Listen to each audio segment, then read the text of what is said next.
Hello and welcome to this video. We're doing British periodicals this week. And I want to spend some time talking about some of the basic characteristics of periodicals and some of the ways that they're discussed in scholarship. Because there are genre characteristics of periodicals, just as there are of novels and drama and poetry and all of those things that we have a little bit more familiarity with. But it can be hard to talk about periodicals without knowing what the genre itself is trying to do. So I want to give some background to that before we get into our discussion this week of the various periodicals and the essays and issues that are in them. So before I even get to the genre characteristics of periodicals, though, I want to explain what is meant by the concept of public sphere, which is a term that you're going to hear in any scholarship that relates to 18th century British periodicals. So when people talk about the public sphere in terms of periodicals and really in terms of 18th century literature, what they're going back to is a philosopher and sociologist named Jürgen Habermas. He's German. And in 1989, he wrote a book called The Structural Transformation of the Public Sphere. This was an incredibly influential book in periodical studies in 18th century literature. And the reason that it was so influential is that Habermas traced the origins of the idea of a bourgeois public sphere where ideas are discussed and passed about in conversation among people from various backgrounds and various places in society. He traced that idea to 18th century British coffeehouse culture, where people, mostly men, would come together and drink coffee and drink chocolate and read these periodical essays and talk about them. So part of this idea of people talking about ideas in a more public setting as opposed to kind of a drawing room or a setting where you're in a more private space where ideas might be discussed. Habermas traces this back to these periodicals in the 18th century. He discussed the public sphere and the coffee houses in terms of this common meeting ground and really talks about it as kind of a new and revolutionary way of exchanging ideas, particularly because, according to Habermas, it brought in, as I said, people from various backgrounds and cultures. So you weren't restricted to only people who had a noble background or only people who were the landed class or only merchants or something like that, but these classes all mixed. Now, as I said, this is very influential, particularly in cultural studies. Anytime there's a discussion of sociability as a concept and as a way that ideas are discussed within literature, it has been criticized for a couple of things. One of the things it's been criticized for, and you'll see this coming up in the literature we're reading about periodicals, but is the lack of attention to the way that women participated in the public sphere and contributed to the development of it. Now, traditionally, in the way that Habermas discusses it, the ideas of public and private sphere are very strictly defined, with public sphere being the province of men and the private sphere being the domestic sphere or the province of women. Now, when we look at the history of literature and we look at some of the cultural studies aspects of this, we can see that that is too divisive, I guess. It's overlooks a lot of the ambiguity and a lot of the fine-tuned differences in these things. So it's too absolute. And that's where the main criticism to Habermas comes out. But these are still terms that you're going to hear, and they're still very relevant to how we discuss periodicals. So the next concept I wanted to discuss today, after public sphere and Habermas, is the idea of the eidolon. Eidolon is a word, it's a Greek word that in itself just means form or idealized person or thing, or even in some translations, a specter or a phantom. In the context of periodicals and in the literary criticism surrounding periodicals, it refers to the persona, the authorial persona that a writer takes and uses in the writing of the periodicals. And this is important because it's something that we see in almost every periodical, that there's some of the writers will give themselves names, some of them will associate their names with the name of the journal. So, for example, in The Spectator, you have Mr. Spectator. In The Rambler, you have Mr. Rambler. In The Old Maid, though, you have Mary Singleton, and there are others, which I've put in the notes for the different periodicals that we're reading, where authors would create entirely new people, characters, that they would use as the primary author of the periodical.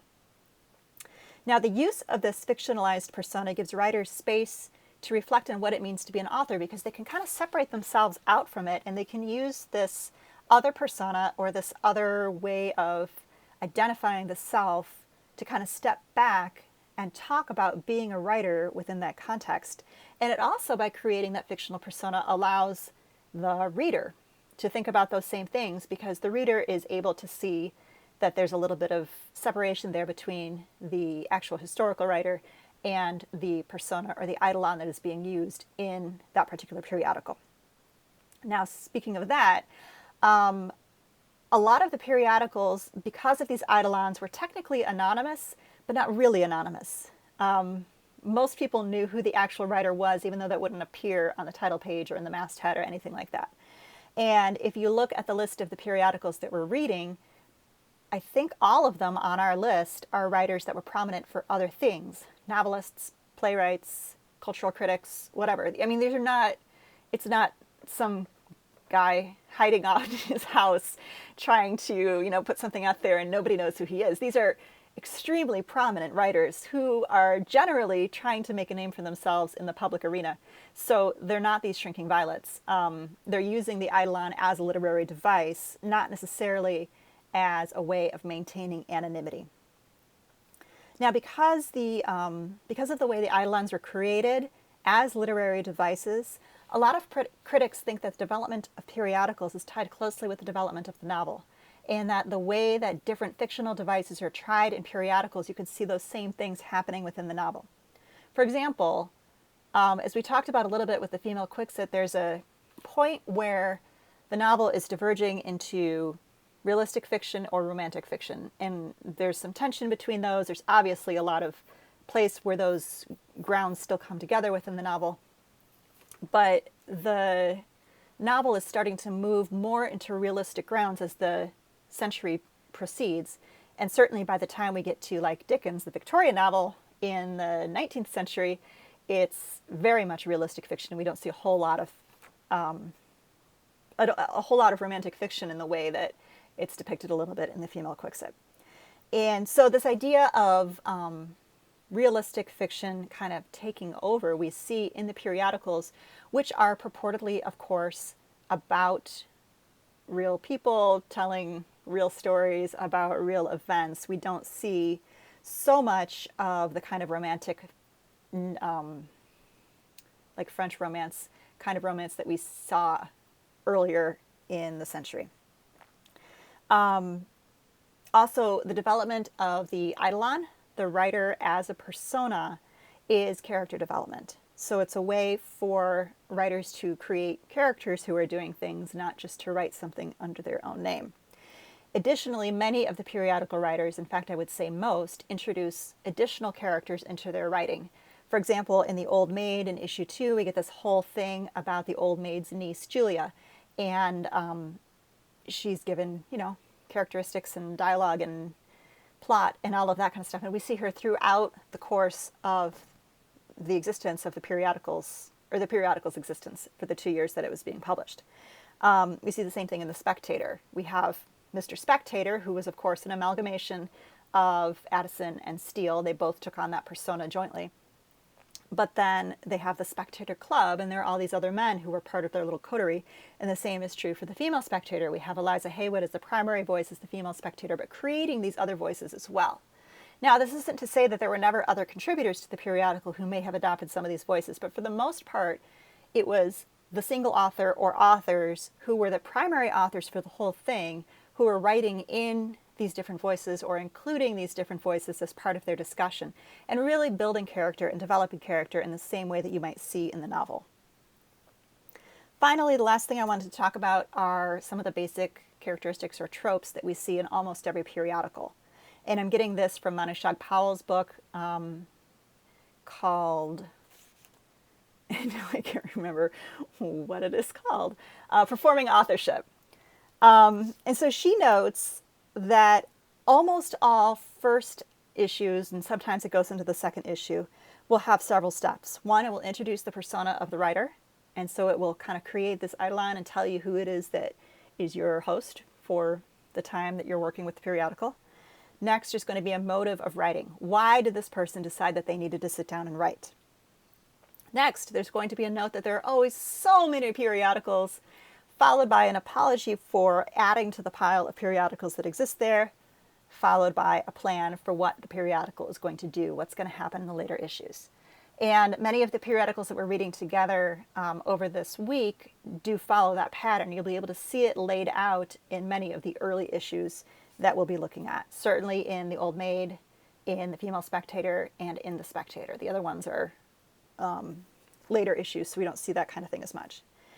And the next thing I wanted to talk about with that is that you'll also notice, in addition to those steps that we get established in the early issues, many of the issues of periodicals include letters.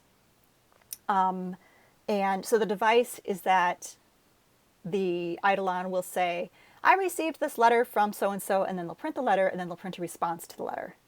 Now, some of these letters are real, some of them are fictional.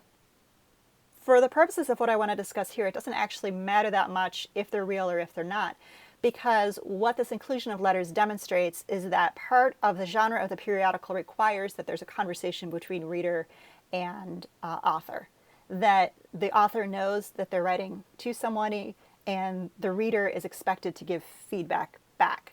And as I said, whether or not the feedback that is being printed is actual feedback or not, it's central to the genre that there's this assumption of dialogue and that there's always a conversation between the writer and the reader. That's, I think, different from other genres that we have seen. Sometimes it comes up a little bit in the novel, and certainly, there's no point of writing unless you have an audience there, at least for writing that's being put out into the marketplace and it's expected to be purchased.